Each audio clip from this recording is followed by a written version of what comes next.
ये कहानी एक सत्य घटना पर आधारित है। पुलिस अभी भी इस केस में छानबीन कर रही है। ये कहानी सूचना सेठ नाम की महिला की है। सूचना सेठ 39 वर्ष की हैं और वह एक बेंगलुरु बेस्ड एक आईटी स्टार्टअप की सीईओ और को-फाउंडर थी। आईने के सामने की सतह जितनी साफ और चमकदार नजर आती है, उसके पीछे का हिस्सा उतना ही बदरंग, काला और खुरदरा होता है। सूचना सेठ की जिंदगी भी उसी आईने की तरह थी, आगे से चमकदार और पीछे भयावह कालिमा समेटे हुए।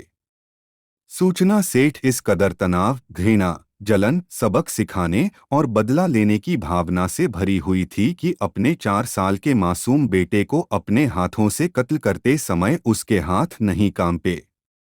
अपने बेटे के कत्ल की साजिश रचते हुए उसके भीतर की मां ने उसे एक बार भी नहीं झकझोरा। क्या एक उच्च दर्जे की पढ़ी लिखी औरत जो समाज को नेतृत्व देने की क्षमता रखती है, बदले की भावना में इतनी अंधी हो सकती है कि हत्या जैसा जघन्य कृत्य कर जाए, वह भी अपने ही बच्चे की हत्या।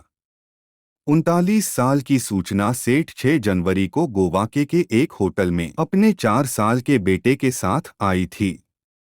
8 जनवरी को जब उसने होटल से चेकआउट किया तब उसका बेटा उसके साथ नहीं था। होटल स्टाफ ने बेटे के बारे में पूछा तो सूचना सेठ ने कहा कि वह गोवा में एक रिश्तेदार के घर पर है।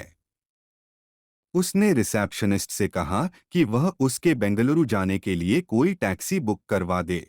रिसेप्शनिस्ट ने कहा कि टैक्सी महंगी पड़ेगी, आप फ्लाइट लेकर चली जाइए, वह सस्ती होगी। मगर सूचना सेठ ने बाई रोड जाने पर ही जोर दिया तो उसके लिए एक कैब बुक करा दी गई। सूचना अपना सामान लेकर निकली। उधर हाउसकीपिंग स्टाफ जब उसका छोड़ा गया रूम साफ करने पहुंचा तो उसको वहां खून के धब्बे मिले। स्टाफ ने इसकी सूचना होटल के मालिक को दी और मालिक ने तुरंत पुलिस को इन्फॉर्म के दिया।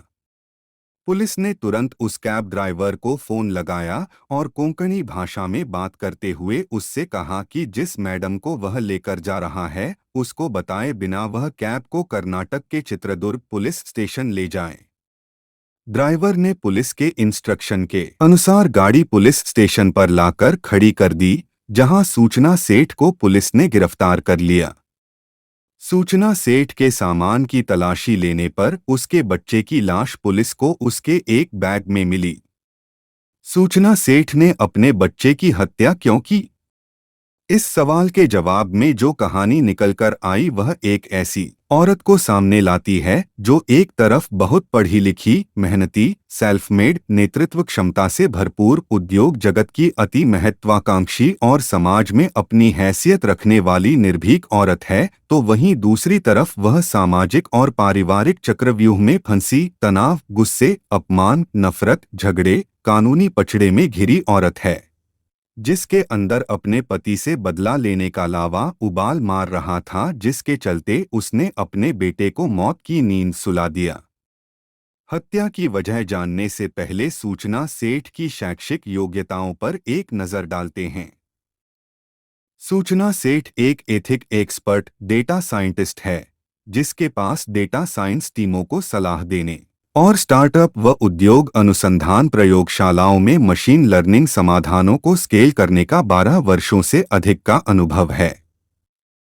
वह एआई एथिक्स सूची में 100 प्रतिभाशाली महिलाओं में से एक है। वह डेटा एंड सोसाइटी में मोजिला फेलो, हार्वर्ड यूनिवर्सिटी के बर्कमैन सेंटर में फेलो और रमन रिसर्च इंस्टीट्यूट में रिसर्च फेलो रही है और उसके पास प्राकृतिक भाषा में पेटेंट भी है।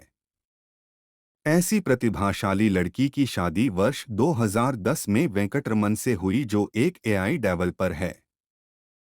शादी के बाद दोनों में वैसी ही नोकझोंक चलती रही जैसी आमतौर पर भारतीय घरों में होती है। शादी के 9 साल बाद वर्ष 2019 में सूचना ने एक बेटे को जन्म दिया। मगर बेटे के जन्म के बाद से पति पत्नी में झगड़े काफी बढ़ गए। 2020 से सूचना और उसके पति के वेंकटरमन के बीच विवाद इतना बढ़ गया कि दोनों ने तलाक ले लिया।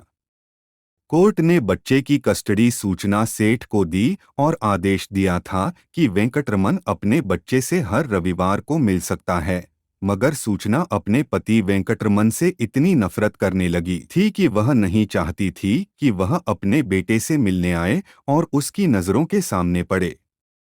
इस नफरत ने उसकी बुद्धि कुंद कर दी और वह एक ऐसे जघन्य अपराध की तरफ बढ़ गई जिसको सुनकर एकदम मुंह से यही निकलता है, यह कैसी माँ। न रहेगा बांस न बजेगी बांसुरी कहावत को चरितार्थ करते हुए सूचना सेठ ने बच्चे को ही खत्म करने का भयावह प्लान बना डाला। उसने अपने बेटे को गोवा घुमाने का प्रलोभन दिया। 4 वर्ष का मासूम बालक घूमने की बात सुनकर खुश हो उठा। सूचना बेटे को साथ लेकर गोवा गई और वहां होटल के कमरे में उसका कत्ल करके लाश ठिकाने लगाने के उद्देश्य से बैग में भरकर टैक्सी से बेंगलुरु के लिए रवाना हो गई। यह तो होटल स्टाफ की समझदारी काम आ गई और सूचना को बीच राह में ही पुलिस ने लाश के साथ दबोच लिया। यह आपराधिक घटना भारतीय समाज में विवाह संस्था में भर चुकी सड़ांध, मनुष्य के नैतिक पतन, मानवीय गुणों और सहनशीलता के ह्रास और महत्वाकांक्षाओं के टकराव को उजागर करती है। ऐसी तमाम कहानियां भारतीय समाज में बहुत तेजी से बढ़ रही हैं, जहां माँ बाप के बीच चल रहे झगड़े का खमियाजा उनके मासूम बच्चों को उठाना पड़ रहा है।